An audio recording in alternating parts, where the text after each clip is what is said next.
ഇയാളെന്തിനാ എവിടെ നിൽക്കുന്നേ?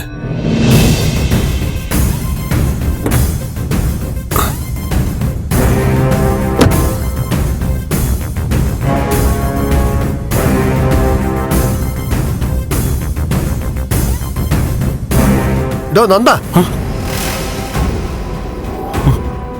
എന്താ നോക്കുന്നേ?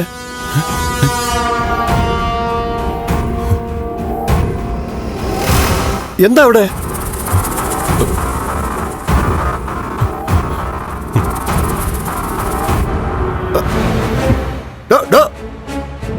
നിക്കെന്താ?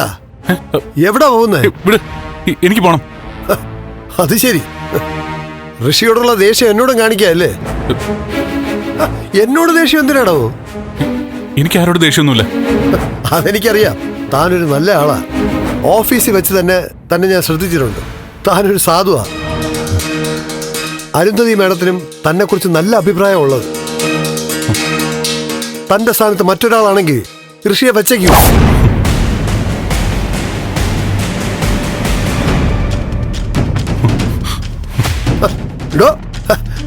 ഞാൻ സംസാരിച്ചോട്ടെ, ഒരു മര്യാദ വേണ്ടേ? അവിടെ അടങ്ങി നിക്ക്. ഋഷി എവിടെയെങ്കിലും വെച്ച് താൻ കണ്ടിരുന്നോ? ഇല്ല, അവന് ഞാനെന്തിനാ കാണുന്നേ? ടെൻഷൻ ആവാതെ.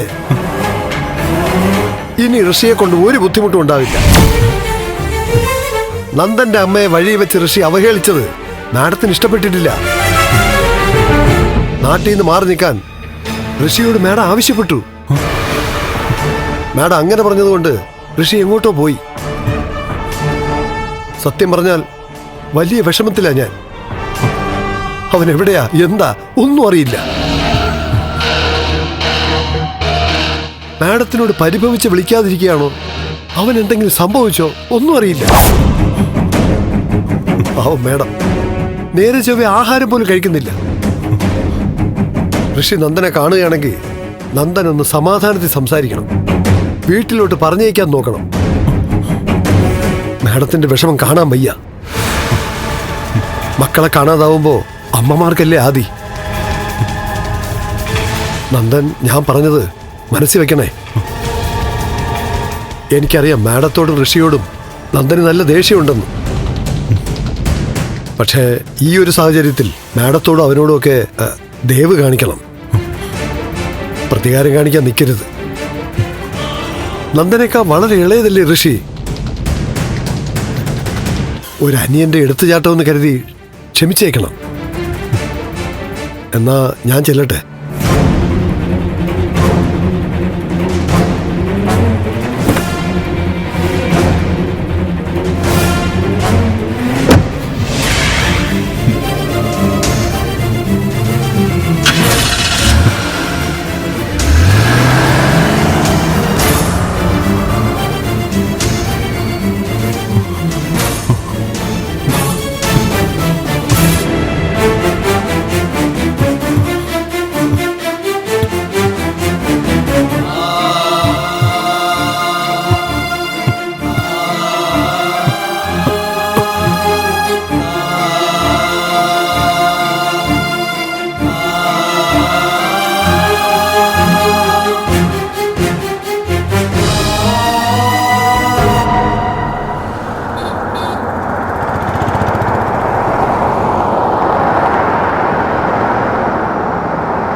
ഈശ്വര, നന്ദുന് എന്താ പറ്റിയ? എങ്ങോട്ടാ പോയേ? സമാധാനായിട്ടിരിക്കുക, ഒരു പ്രശ്നവുമില്ല. ഇവിടെ അടുത്ത് എവിടെയെങ്കിലും തന്നെ ഉണ്ടാവും, പേടിക്കണ്ട. മുരളേട്ടാ, നന്ദുന് കാര്യമായിട്ട് എന്തോ സംഭവിച്ചിട്ടുണ്ട്. കാര്യങ്ങൾ നമ്മൾ വിചാരിക്കുന്നതിലും അപ്പുറം വലുതാ. ഒരു വലിയ പ്രശ്നം നന്ദുനെ അലട്ടുന്നുണ്ട്. എന്തായിരിക്കും അത്?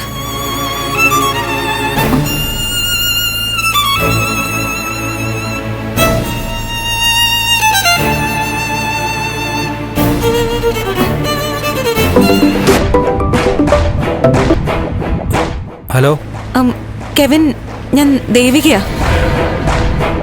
മനസ്സിലായി ദേവിക, നമ്പർ എൻ്റെ കയ്യിലുണ്ട്. നന്ദു കെവിനോടൊപ്പം ഉണ്ടോ? ഇല്ല ദേവിക, എന്താ കാര്യം? അല്ല, നന്ദു വീട്ടിൽ നിന്ന് പോയി. ഫോണിലും കിട്ടുന്നില്ല. നിങ്ങള് ഒരുമിച്ചുണ്ടോന്ന് അറിയാൻ വിളിച്ചതാ. ഏയ് ഇല്ല ദേവിക, നന്ദനെ ഒന്നും കണ്ടിട്ടേ ഇല്ല, വിളിച്ചിട്ടുമില്ല. കെവിൻ, നിങ്ങളുടെ ബിസിനസ്സിൽ എന്തെങ്കിലും പ്രശ്നമുണ്ടോ? ബിസിനസ്സിൽ പ്രശ്നങ്ങളോ? ഏയ്, ഒന്നാമത് ഞങ്ങൾ ഒരുമിച്ച് ബിസിനസ് സ്റ്റാർട്ട് ചെയ്തിട്ട് ജസ്റ്റ് ദിവസങ്ങളല്ലേ ആകുന്നുള്ളൂ. ഇങ്കും ഒന്നും കൃത്യമായിട്ട് വന്നു തുടങ്ങിയിട്ടുമില്ല. നന്ദനും ഞാനും നല്ല ടേംസിലാണെന്ന് ദേവിക്ക് അറിയാലോ. ഞാനും അവനോട്ട് എന്ത് പ്രശ്നം വരാനാ? അല്ല, ദേവിക എന്താ അങ്ങനെ ചോദിച്ചത്? എന്തു പറ്റി? ഒന്നുമില്ല. നന്ദനും ഞാനും ബിസിനസ് ചെയ്യുന്നതിൽ ദേവികയ്ക്ക് എന്തെങ്കിലും ഇഷ്യൂ ഉണ്ടോ? അല്ല, ഉണ്ടെങ്കിൽ തുറന്നു പറയണം. നോ, കെവിനൊത്ത് ബിസിനസ് ചെയ്യുന്നതില് എനിക്ക് അങ്ങേയറ്റം സന്തോഷമേ ഉള്ളൂ. അല്ല, 2 ദിവസമായിട്ട് നന്ദു അല്പം ടെൻഷനിലാ, അതുകൊണ്ട് ചോദിച്ചതാ. നന്ദൻ ടെൻഷനിലാണെന്നോ? ഏയ്, എനിക്കങ്ങനെ ഫീൽ ചെയ്തിട്ടില്ല. മറ്റെന്തെങ്കിലും കാരണമായിരിക്കും, ചിലപ്പോ എനിക്ക് തോന്നിയതും ആവാം. Okay Kevin. എന്തെങ്കിലും ആവശ്യമുണ്ടെങ്കിൽ വിളിക്കണേ ദേവിക. വിളിക്കാം. ശരി എന്നാ. ഓക്കെ.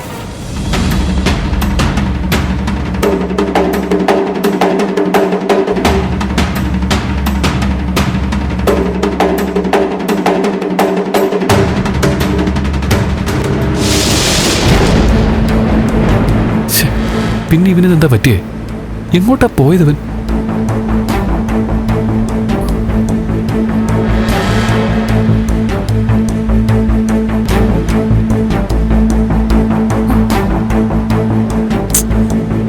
ഫോണിലും കിട്ടുന്നില്ല.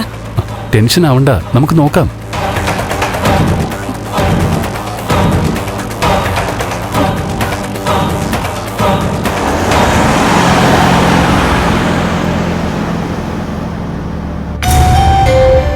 ശരി, നീ വെച്ചോ. എന്താടാ? അമ്മേ, രജനിയെ വിളിച്ചത്. എന്താ കാര്യം? നന്ദനെ കാണാനില്ലാന്ന്. ഈശ്വര, ഉറപ്പാ എന്തോ ഗുരുതരമായ പ്രശ്നത്തിലാ നന്ദൻ. പറഞ്ഞു കേട്ട ലക്ഷണങ്ങളൊക്കെ വെച്ച് നോക്കുമ്പോ ഏത് നിമിഷവും ഭ്രാന്ത് പോലും വന്നേക്കും. ദേവിയെ കണ്ട് പേടിച്ച് നിലവിളിക്കുക, മുഖം പൊത്തി മറഞ്ഞു നിൽക്കാൻ ശ്രമിക്കുക, ഒച്ചയെടുക്കുക, മിണ്ടാതിരിക്കുക. ഗിരി, സംശയിക്കണ്ട, നന്ദന്റെ മനസ്സ് പിടിവിട്ട് പോകുന്നതിന്റെ ലക്ഷണങ്ങളാണ് ഇതൊക്കെ. പക്ഷെ അങ്ങനെ ഒരു അവസ്ഥയിലേക്ക് എത്തണമെങ്കിൽ തക്കതായ കാരണം വേണ്ടേ? നന്ദനും ദേവികയും നല്ല ഐക്യത്തിലും സന്തോഷത്തിലുമാണ് കഴിയുന്നത്. അവരുടെ ബന്ധം വളരെ ശക്തവുമാ. പിന്നെ പുതിയതായി നന്ദൻ ചേർന്ന കമ്പനിയിലെ പ്രശ്നങ്ങളാണോ സംശയിക്കുന്നുണ്ട്. പക്ഷേ അതിലെനിക്കത്ര വിശ്വാസം പോരാ. ആകെപ്പാടെ വിരലിൽ എണ്ണാവുന്ന ദിവസങ്ങളായിട്ടുള്ള കെവിനുമായിട്ട് പാർട്ണർഷിപ്പ് തുടങ്ങിയിട്ട്. മാത്രമല്ല, കെവിൻ സന്തോഷത്തോടെ നന്ദനെ കാണാനൊക്കെ വരികയും ചെയ്തു. അപ്പൊ പിന്നെ പെട്ടെന്ന് ഇങ്ങനെ വിഭ്രാന്തിയൊക്കെ വരാൻ കാരണം എന്താ നീ പറയുന്നേ? ആലോചിച്ചിട്ട് എത്തും പിടി കിട്ടുന്നില്ല. എന്തായാലും ഞാൻ ഇറങ്ങാം. നന്ദനെ കണ്ടുപിടിച്ച് ഹോസ്പിറ്റലിൽ കാണിക്കണം. എടാ, നീ കഴിക്കാനുണ്ടാവില്ലേ? നോക്കട്ടെ.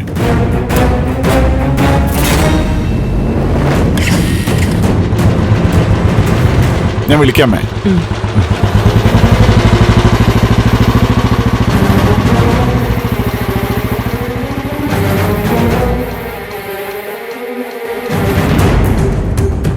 രമേശേ, ഋഷി എവിടെയാണ് ഉള്ളതെന്ന് നിങ്ങൾക്ക് ഒരു സൂചനയില്ലെന്നാണോ? ഇല്ലെങ്കിലേ ഒരു സൂചനയില്ല. ഞങ്ങൾ എത്ര കൊള്ളാ വിളിച്ചിരിക്കുന്നു നോക്ക്. എപ്പോൾ വിളിച്ചാലും അവൻ്റെ ഫോൺ സ്വിച്ച് ഓഫാ. ഹിമാലയത്തിലോ കാശിയിലോ അവൻ ടൂറിലായിരിക്കും. പോകുമ്പോൾ പറഞ്ഞിട്ടുണ്ടായിരുന്നു മെഡിറ്റേഷനിലാണെങ്കിൽ അവൻ ഫോൺ എടുക്കില്ലാന്ന്. മെഡിറ്റേഷൻ ഒന്നും ആയിരിക്കില്ല. കൊടൈക്കനാലോ ഊട്ടിയിലോ തപ്പിയാൽ അവൻ അവിടെ കാണും. ഹൈ റേഞ്ച് ട്രക്കിങ്ങിന് പോകുന്ന കാര്യം പറഞ്ഞിട്ടുണ്ടായിരുന്നു. ഇനിയിപ്പോ എവിടെ പോയി ഋഷിയെ കണ്ടെത്തും? നാട്ടിൽ നിന്നും മാറിയിക്കാൻ അങ്കിളും അവനോട് പറഞ്ഞിട്ടുണ്ടായിരുന്നില്ലേ? ഞാൻ പറഞ്ഞു ശരി തന്നെ. അവൻ ഇനി ആ ചന്ദ്രോത്തുകാരോട് ബഹളം ഉണ്ടാക്കാതിരിക്കാൻ വേണ്ടി മാഡം പറഞ്ഞിട്ടാ ഞാൻ അവനെ ഉപദേശിച്ചത്. എന്നും പറഞ്ഞ് ഇങ്ങനൊരു പോക്കുണ്ടോ? അല്ലെങ്കിൽ ഒന്ന് വിളിച്ചു പറയണ്ടേ, ഇന്ന സ്ഥലത്തുണ്ട്, ഇത്രാം തീയതി വരും എന്നൊക്കെ. മാഡം ആകെ വിഷമിച്ചിരിക്കുക. ഋഷി വീണ്ടും ആ പ്രഭാവതിയോട് പകരം ചോദിക്കുന്ന മാഡത്തിന്റെ പേടി. അങ്ങനെയൊന്നും ആയിരിക്കില്ല. അങ്ങനെ എന്തെങ്കിലും ഉണ്ടെങ്കിൽ അവൻ ഞങ്ങളെ അറിയിക്കേണ്ടതാ. അതെ ഞങ്ങളെ, അവന്റെ മനസ്സില് പകയും പ്രതികാരമൊക്കെ ഒന്ന് കുറഞ്ഞതുപോലെ തോന്നി. ഋഷിയുടെ മനസ്സിൽ നിന്ന് പ്രതികാരം പോകാനൊന്നും അതൊരിക്കലും ഉണ്ടാവില്ല. ഋഷി ജീവിക്കുന്നത് തന്നെ പഴയ കാര്യങ്ങൾക്ക് പകരം ചോദിക്കാനാ. രമേശേ, ഇനി പകരം വീട്ടിലും വെല്ലുവിളിയൊക്കെ നടത്തി വല്ല പണിയും കിട്ടിയോ അവന്? ഏയ് ഇല്ലെങ്കിലേ, അവന് കുറച്ച് മാറ്റം വന്നിട്ടുണ്ട്. ബഹളമൊന്നും വേണ്ടായിരുന്നൊക്കെ അവൻ ഞങ്ങളോട് പറഞ്ഞിട്ടുണ്ടായിരുന്നു. ആണോ? ഏതാണ്ട് ആ രീതിയിലാണ് സംസാരിച്ചത്. എന്തായാലും ഇപ്പോൾ അവൻ പകരം വീട്ടാനൊന്നും ഒരുങ്ങിയിട്ടില്ല, അത് ഷുവറാ. മാഡത്തിനോട് ഞാൻ ഇനി എന്ത് പറയും? ഋഷിയുടെ വിവരങ്ങളൊന്നും ഇല്ലാതെ നല്ല വിഷമത്തിലാ മാഡം. കുറച്ചുകൂടെ വെയിറ്റ് ചെയ്യാങ്ങളെ, എന്നിട്ട് ഓൻ വിളിച്ചില്ലെങ്കിൽ നമുക്ക് എന്ത് ചെയ്യണമെന്ന് ആലോചിക്കാം.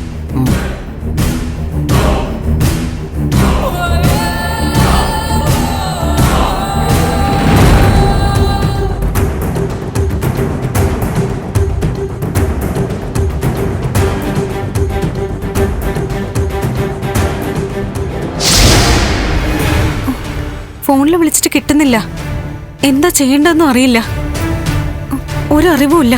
ഞാനും മുരളിയേട്ടനും അന്വേഷിക്കുക. ആ ശരി, ഞാൻ വിളിച്ചോളാം. ദേവിക, നമ്മളിങ്ങനെ ലക്ഷ്യമില്ലാതെ അന്വേഷിച്ചതിന്റെ കാര്യമില്ല. നമുക്കാദ്യം പോലീസ് പറയാം. പക്ഷേ പോലീസിൽ പരാതിപ്പെട്ട ന്യൂസ് ഫ്ലാഷ് ആവില്ലേ? ഇനിയിപ്പോ അതും പേടിച്ചിരിക്കണ്ട. പോലീസ് അന്വേഷിക്കട്ടെ. അവരിപ്പോ റെയിൽവേ സ്റ്റേഷനിലൊക്കെ മെസ്സേജ് കൊടുത്ത് വിശദമായിട്ട് അന്വേഷിക്കും. പോലീസിൽ പറയാല്ലേ? ഇനി അതേ ഉള്ളു പോംവഴി. ഗൗരിയാ? ആ ഗൗരി, മുരളിയേട്ടനിപ്പോ എവിടെയാ? വണ്ടി ഓടിക്കുവാണോ? അല്ല, ഞാനും ദേവിക ഒരുമിച്ചുണ്ട്. നീ പറഞ്ഞോ. അത്യാവശ്യമായിട്ടൊന്ന് വീട്ടിലോട്ട് വരുമോ? എന്താ ഗൗരി? നന്ദൻ ഇവിടെ വന്നിട്ടുണ്ട്. നന്ദൻ വീട്ടിലുണ്ടെന്ന്? ആണോ? എപ്പോഴാ വന്നത്? കുറച്ചു നേരമായി മുരളിയേട്ടാ. പക്ഷെ നന്ദൻ ഒന്നും മിണ്ടാതെ പുറത്തിരിക്കുക. നന്ദന്റെ രീതികളൊക്കെ കണ്ടിട്ട് പേടിയാവുക.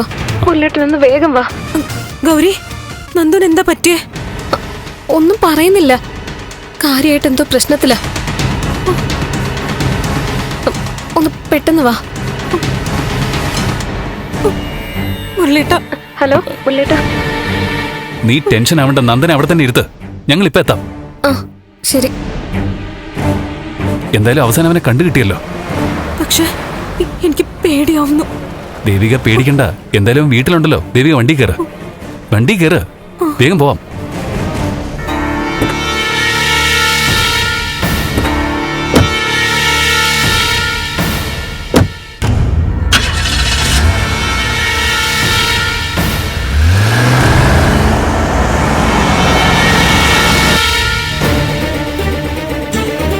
ഈ നന്ദമോനത് എന്തു പറ്റി മോളെ? ഒരക്ഷരം പറയുന്നില്ല. കുടിക്കാൻ ഞാൻ നാരങ്ങോളം കൊടുത്തു. കുടിക്കാതെ എന്തോ ആലോചിച്ചുകൊണ്ടിരിക്കുക. മുരളിയേട്ടനെ ദേവികയും വിളിച്ചിട്ടുണ്ട്. ഇപ്പൊ വരും. അമ്മ വന്നേ.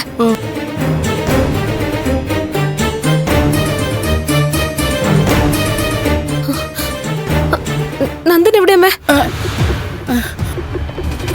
ഈശ്വരത് എവിടെ പോയി? ഇവിടെ ഇരുത്തിട്ടാണ് ഞാൻ അങ്ങോട്ട് വന്നത്. ഇവിടെ നിന്ന് ഇറങ്ങിപ്പോയോ? ഈ അമ്മ എന്ത് പണിയായി കാണിച്ചേ? ഞാൻ എന്ത് ചെയ്യാനാ? എന്നാലും നന്ദമോനെ, അയ്യോ എവിടെ? അയ്യോ ഈശ്വര, മോനെ, എന്റെ ദൈവമേ, ഇനി എവിടെ നോക്കും? നന്ദമോനെ.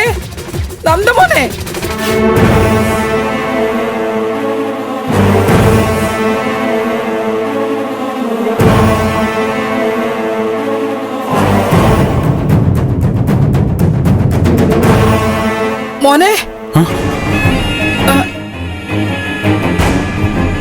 മോനെന്താ ഇവിടെ നിക്കണ?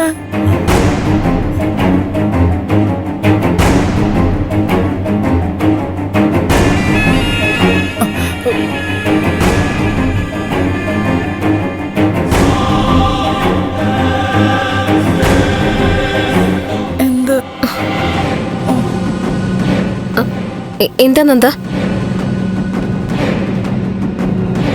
കിണറ്റിലെന്താ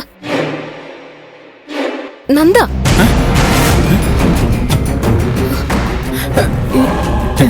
എന്താ? ഇതെന്തിനാ ഇങ്ങനെ പേടിക്കുന്നേ? മോനകത്ത് വന്നിരിക്കേ. കുടിക്കാൻ എന്തെങ്കിലും എടുക്കട്ടെ? ചായ മതിയോ? മോനെന്താ എന്ത് ചോദിച്ചിട്ടും മിണ്ടാത്തേ? എന്താ മോന്റെ വിഷമം? എന്തെങ്കിലും പ്രശ്നമുണ്ടോ? പറ ഞങ്ങളോട്. ആന്റിയോട് പറ. നന്ദ, എന്താന്ന് വെച്ചാ പറ.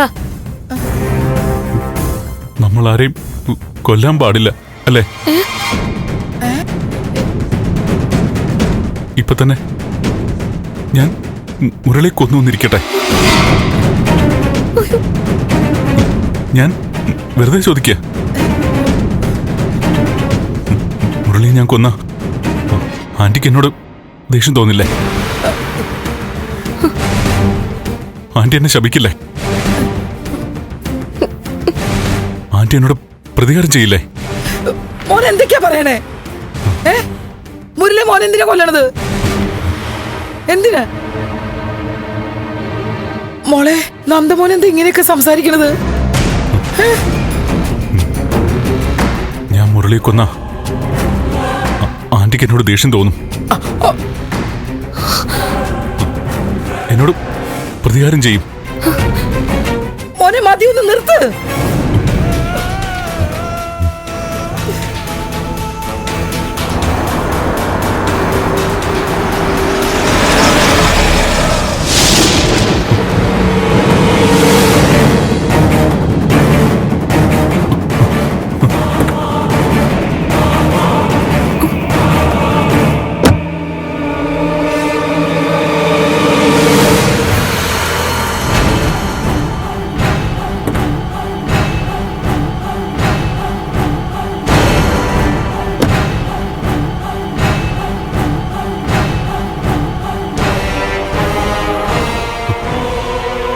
ദേവിക വാ.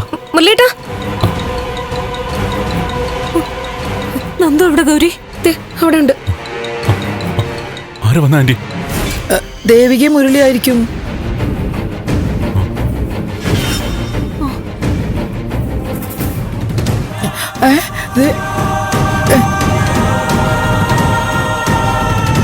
നന്ദു എവിടെ?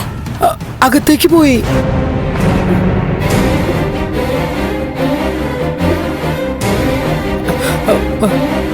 മോളോട് വഴക്കിട്ടോ നന്ദമോൻ? ഇല്ല ആന്റി, ഞങ്ങൾ തമ്മിൽ ഒന്നും ഉണ്ടായില്ല. ഇനി പ്രഭാന്റിയായിട്ട് എന്തെങ്കിലും പ്രശ്നം ഉണ്ടായോ? അങ്ങനെയൊന്നും ഉണ്ടായില്ല. മോള് ചെന്നൊന്ന് ചോദിക്കേ. എന്തോ പറ്റിയിട്ടുണ്ട് നന്ദമോന്. മോള് ചോദിച്ചാ പറയുമല്ലോ.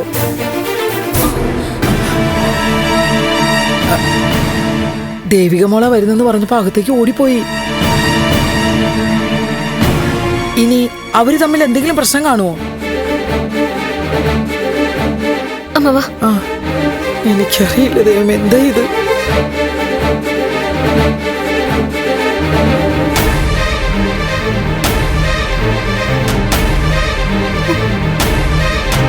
എവിടെ ആന്റി നന്ദു? അകത്തേക്കാണല്ലോ പോന്നത്, പിന്നെ ഇത് എവിടെ പോയി? എങ്ങോട്ട് പോയേ?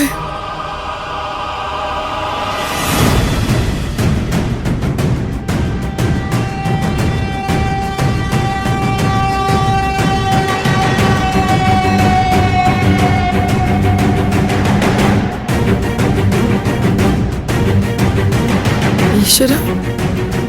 നന്ദു, നന്ദു, നന്ദ, എന്താ നന്ദ? എടാ, നിനക്ക് എന്താടാ? എടാ, നിനക്കിതെന്താ പറ്റിയേ? നന്ദ, എന്താ? എടാ നന്ദു, എടാ നന്ദ, നന്ദ, നന്ദു, എന്താ നന്ദു? ആരോടും പറയാതെ എന്തിനാ വീട്ടിൽ നിന്ന് ഇറങ്ങിപ്പോയേ?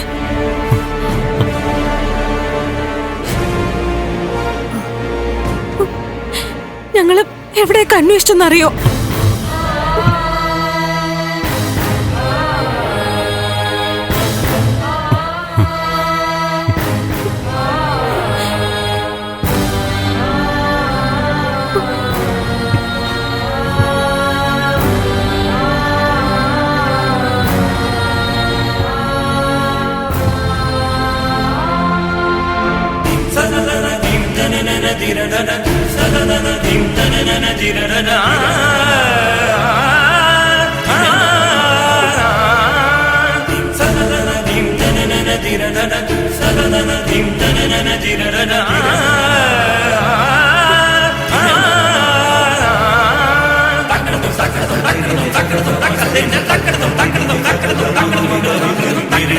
Takradum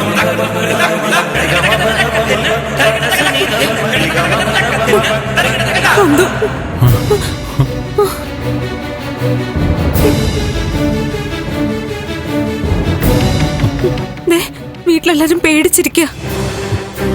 നന്ദു ഇവിടെ ഉണ്ടെന്ന് ഞാൻ വിളിച്ചു പറഞ്ഞപ്പോഴാ അവർക്കൊക്കെ സമാധാനമായത്.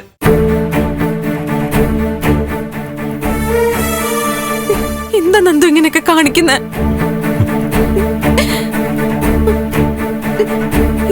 എന്നോട് എന്തെങ്കിലും ദേഷ്യമാണോ? എനിക്ക് പറ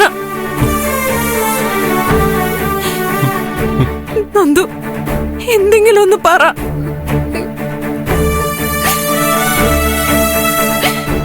എന്താ നന്ദു പറ്റിയേ? നന്ദു, നന്ദു എന്തെങ്കിലും ഒന്ന് പറ. എന്താ പറ്റിയേ?